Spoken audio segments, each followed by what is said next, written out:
আজকের আধুনিক পৃথিবীতে আমরা স্মার্টফোন, সোশ্যাল মিডিয়া এবং ইন্টারনেটের মধ্যে ডুবে আছি। কিন্তু কখনো কি ভেবেছেন আমাদের পূর্বপুরুষেরা, গুহা মানবেরা, কেভম্যান, তারা কেমন ছিল? তাদের মেন্টাল হেলথ কেমন ছিল? চিন্তা করেন, তারা কি করতো?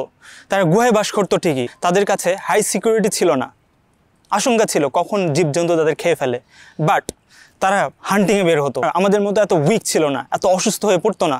আর আমরা মডার্নালাইজড হওয়ার কারণে, মডার্ন টেকনোলজি থাকার কারণে সারাক্ষণ আমরা কোথায় আমাদের ফোকাসটা ইনভেস্ট করছি, কোথায় আমাদের টাইমটা ইনভেস্ট করছি, আমাদের এনার্জিটা কোথায় ইনভেস্ট হচ্ছে, এটা আমাদেরকে ভাবতে হবে।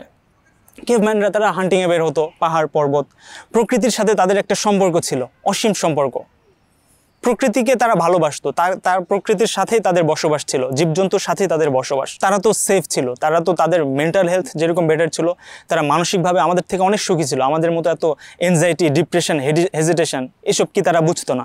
বাট আমরা তো এনজাইটি, সোশ্যাল এনজাইটি, হেজিটেশন সব কিছুতে আমরা আবদ্ধ হয়ে গিয়েছি। তো কেভম্যানদের থেকে আমাদের শিক্ষা নিতে হবে, আমাদের পূর্বপুরুষদের ভুলে গেলে চলবে না। তো তারা ছিল ফিজিক্যালি ফিট, তাদের আকাশ ছোঁয়া মাস্কুলিন চার্ম ছিল।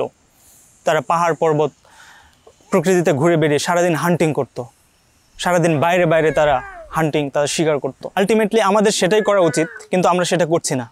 আমরা সোশ্যাল মিডিয়া, ভিডিও গেম এসবে আমাদের টাইমটা চলে যাচ্ছে। স্ক্রিন টাইমিংটা কমাতে হবে। Video game, social media, cheap entertainment এসবে আমাদের ডুবে থাকলে চলবে না। তারা যেরকম হান্টিংয়ে বের হতো, তাদের ফিজিক্যাল স্ট্রেংথ ছিল, তারা ফিজিক্যালি ফিট ছিল, আমাদের সেই ফিটনেসটা নিয়ে আসতে হবে, জিম করতে হবে। এখন তো আর তাদের মতো সেই পাহাড় পর্বতে ওঠার আমাদের সেই সুযোগ নেই, চাইলেও প্রতিদিন আমরা করতে পারবো না। তারা হান্টিংয়ে বের হলেই তাদের অনেক বেশি physical strength, physical activity automatically হয়ে যেত, বাট আমাদের তো সেই সুযোগ নেই। যার কারণে আমি বলি যে আমাদেরকে জিমে যেতে হবে। তারা সারাদিন বাইরে ঘুরে বেরিয়েছে, তাদের মধ্যে একটা মাস্কুলিন চার্ম ছিল, একটা স্ট্রেংথ ছিল, কোনো কিছুতে তারা ভয় করতো না। যত বড় প্রাণী আসুক তাদের সাথে তাদের মোকাবেলা করার একটা শক্তি ছিল। আমাদের সেই শক্তি অর্জন করতে হবে। সেই শক্তি তখনই অর্জন করতে পারবেন যখন এই সোশ্যাল মিডিয়া, পোর্ন, চিপ এন্টারটেনমেন্ট এগুলো বাদ দিয়ে আপনি ফিজিক্যাল অ্যাক্টিভিটি, ফিজিক্যাল কাজে আপনি বেশি ইনভলভ হবেন, প্রকৃতির সাথে বেশি সময় কাটাবেন, বাইরে বের হয়ে পড়ুন, বিভিন্ন প্রকৃতির সাথে গিয়ে আপনি সময় কাটাতে শুরু করুন। এতে আপনার মেন্টাল হেলথ বেটার হবে।